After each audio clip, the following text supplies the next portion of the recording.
જય દ્વારકાધીશ મિત્રો, આપ સૌનું સ્વાગત છે આપણી યુટ્યુબ ચેનલમાં અને હું છું ભરત આહિર. આપણને આવો અનુભવ નથી વધારે પડતો, પણ તમારી બધાની રિક્વેસ્ટ પણ હતી, ફરમાઈશ હતી કે દવાનો પંપ ઉપાડી અને દવા છાંટતા વિડીયો બનાવો તો વ્યૂ વધારે આવે. એવું કાંઈ હોતું નથી. વ્યૂ છે એ યુટ્યુબના અલ્ગોરિધમ પર કામ કરે છે, તમારા કે મારા ગટ્સ ફિલિંગ પર નથી કામ કરતો. કે અંદરથી આપણને એવી ફિલિંગ આવે કે આ વખતે આવું કરવાથી સારો વિડીયો બની જાય. હા, લોકોને થોડુંક એન્ટરટેનમેન્ટ જેવું લાગે. અને બીજું કે આ તમારી રિક્વેસ્ટ કે ફરમાઈશ ઉપર નહીં, પણ મારી મજબૂરીના કારણે બનાવું છું દવા છાંટતા વિડીયો, બરાબર. કારણ કે કપાસની અંદર ચૂસિયા જીવાતનો હેવી એટેક થઈ ગયેલો છે.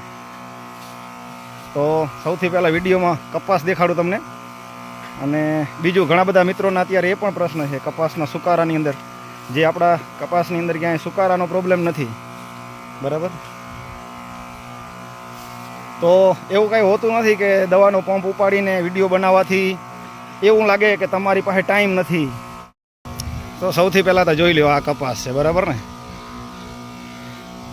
કેમ છે બાકી? થોડું વાવો અને મોડું વાવો, બધું હાલે. ટાઈમે પુગાય એટલું કરો. આ ટાઈમે પુગાણું નહીં. જુઓ, હેવી એટેક કહેવાય. હેવી, એનો કલર ઉપરથી ખબર પડી જાય. જે કપાસ વાવતા હોય ખેડૂતો, ચૂસિયા જીવાતનો એટલો એટેક આવી ગયેલો કે ફરજિયાત દવા છાંટવાની છે. અને ઘણા બધા મિત્રોના મેસેજ ને ફોન ને આવે છે કે તમે વિડીયો નથી બનાવતા, તો વિડીયો બનાવો જરૂર. તો મિત્રો, આજે આવી રીતના જ વિડીયો પૂરો કરી નાખીએ. તમારી એક આ રિક્વેસ્ટ છે તે પૂરી થઈ જાય. અને માહિતી આપવાની છે વરસાદ બાબતની. તો વરસાદમાં દરેક સિસ્ટમ હોય, દરેક સિસ્ટમની અંદર વરસાદની શક્યતાઓ હોય છે. ક્યારેક ઓછી, ક્યારેક વધુ. સૌથી મોટો આધાર સિસ્ટમના રૂટ ઉપર રહેલો હોય. અને રૂટનો સંપૂર્ણ આધાર છે તે પવનની દિશા છે. અલગ અલગ લેવલમાં પવનની દિશા છે, પછી તાપમાન છે, ભેજ છે, વગેરે કારણો હોઈ શકે. સામે એન્ટી સાયક્લોન જેવું કોઈ દુશ્મન પરિબળ છે કે અહીં સપોર્ટિવ પરિબળ છે. તો એ બધાના કારણે થોડો ઘણો ફેરફાર થતો હોય છે રૂટની અંદર. અને રૂટની અંદર ફેરફાર થાય તો ભૌગોલિક પરિસ્થિતિ સામે આવે પાછી, તો વરસાદના પ્રમાણની અંદર ફેરફાર થાય. અને વરસાદના વિસ્તારની અંદર તો થાય જ, રૂટની અંદર ફેરફાર થાય એટલે. તો આવા બધા કારણો હોય. પણ એ જગ્યાએ તમારો ગટ્સ ફિલિંગ છે એ કામ કરે તો હાલે. કારણ કે ખેડૂતોને તમે એક હૈયા ધારણા આપી શકો કે તમારા વિસ્તારમાં વરસાદનું પ્રમાણ કે કેવું રહી શકે. તો સૌથી પહેલાં તો દ્વારકા ને પોરબંદર, જામનગરની વાત કરી દઈએ.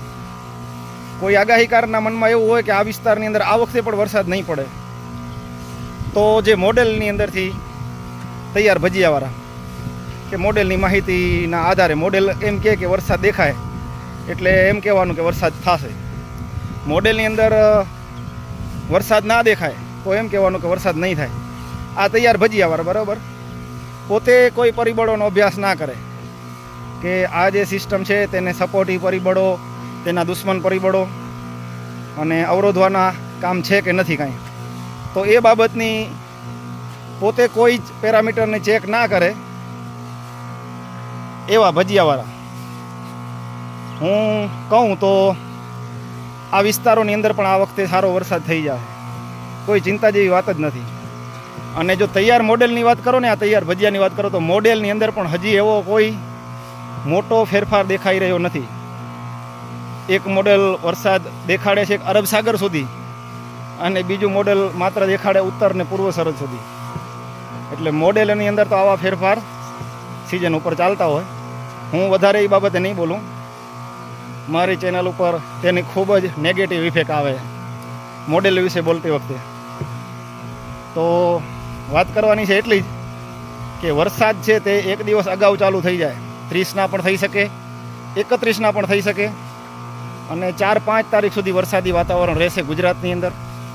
સૌથી વધુ જે પ્રોબ્લેમ જે વિસ્તારનો છે એને કયો, અને એનાથી પણ વધારે જો કોઈ વિસ્તાર માટે નુકસાનકારક આ સિસ્ટમ હોય તો એ છે સુરેન્દ્રનગર, મોરબી, રાજકોટનો જે ભાગ વચ્ચે ઉત્તર ગુજરાતનો અને વાગડ વિસ્તાર, કે જ્યાં કપાસનું વાવેતર વધારે છે ત્યાં વધારે વરસાદ થવાથી સુકારાના પ્રોબ્લેમ પણ આવવાના ચાલુ થયા છે અને એ વિસ્તારની અંદર હજી પણ આ સિસ્ટમની અંદર પણ વધુ વરસાદ પડે એવી શક્યતા છે.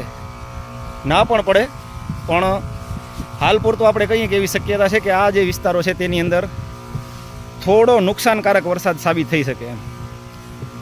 તો આ છે. બાકીના ગુજરાતની અંદર સારી મોટી સિસ્ટમ છે, મજબૂત સિસ્ટમ છે. ગુજરાતની અંદર સારા વરસાદની તમામ શક્યતાઓ છે. ટાઈમ મળ્યું તો મોડેલના ફોટાઓ કે બીજું કંઈ એડિટ કરશું, બાકી વિડીયો આજે આમને આમ આવશે. તો આ હતી માહિતી વરસાદના રાઉન્ડની.